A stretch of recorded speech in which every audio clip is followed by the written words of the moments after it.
Hey guys, it's me, Louise, and guess what? I just found a product that goes with the Deluxe stand mixer that I didn't even know about until just now.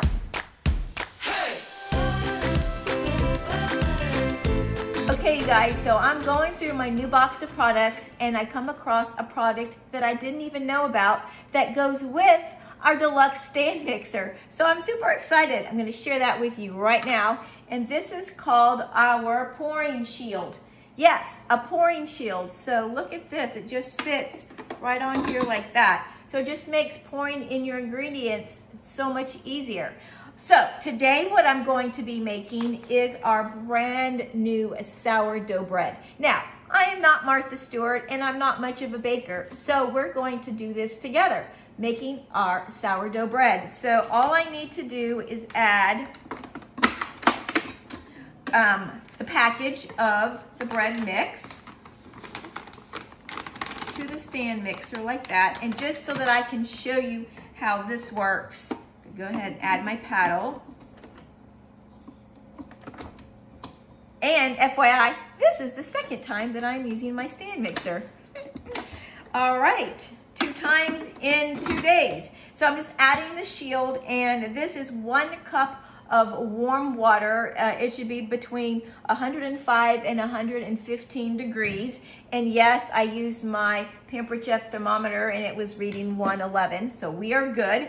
And so this handy little pour shield here is if I had to add ingredients while it's mixing, or just if I was adding flour or whatever. So when I made the cookies, check out my previous video, this would have been handy to have had.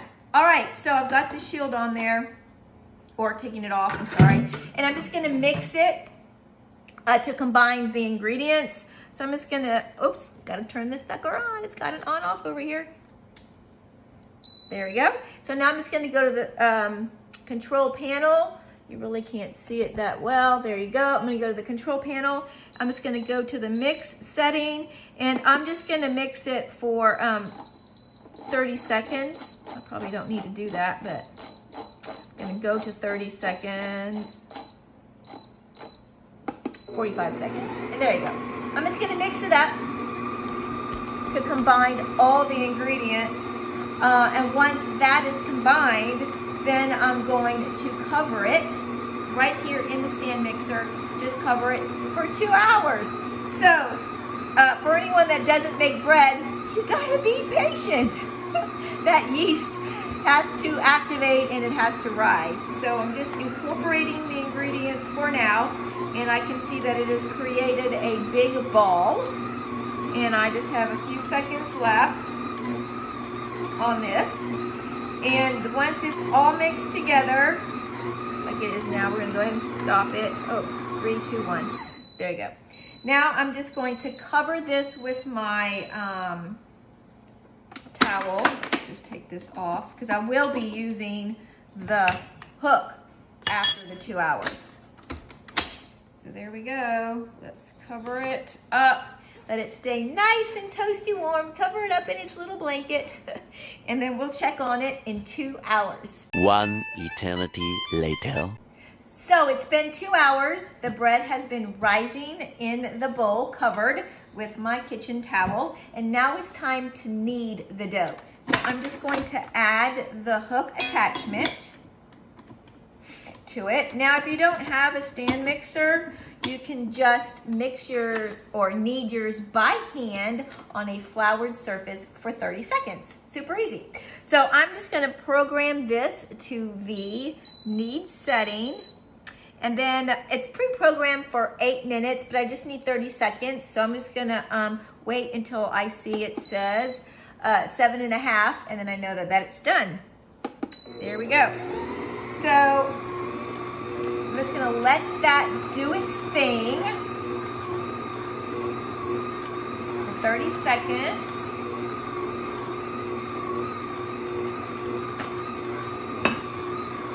And today I'm going to be using my stoneware loaf pan to bake this bread. So you could do it and form your bread into any shape loaf, and do it on a flat stone or a metal sheet of your choice. But I like the idea of it coming out in a nice, neat loaf. All right, so I will show you this in just a second. Let me see if I cover it. This is the first time for me to make our new bread mix, so I gotta read the instructions. Even though I read the instructions, I'll still mess it up. Let's see. Yep, we're gonna cover it again. So next, after this, it's got to, oops, we're done. After this, I have to cover it again, and it's got to rise for another hour. So people, if you want to eat bread, you got to plan ahead. All right, so let's go ahead and stop that. There we go. Let me lift it up. It's a little on the tacky side. I'm assuming that's normal. There we go. Get that out of there. There we go. I'm going to put it in my loaf pan. Here is form it out in a blob. There we go. And I'm going to cover it again, you guys, with this towel.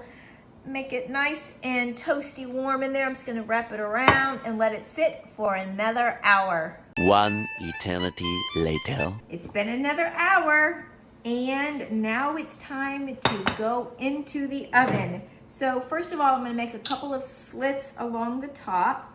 You can see it's risen quite a lot. Looks delicious. I'm going to do slits like this. There you go.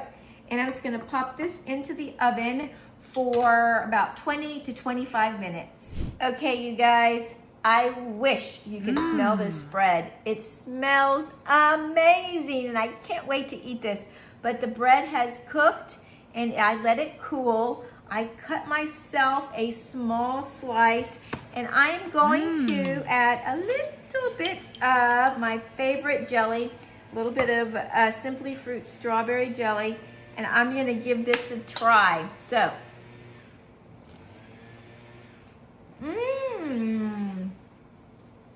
absolutely delicious, you guys. Our sourdough bread gets 2 thumbs up for me. All right, you guys, you know the drill. Please be sure to like, subscribe, and ring the bell so you will be notified of all my upcoming videos. My next video, I'm going to feature another brand new product, so be sure to look for that. Bye. Happy cooking.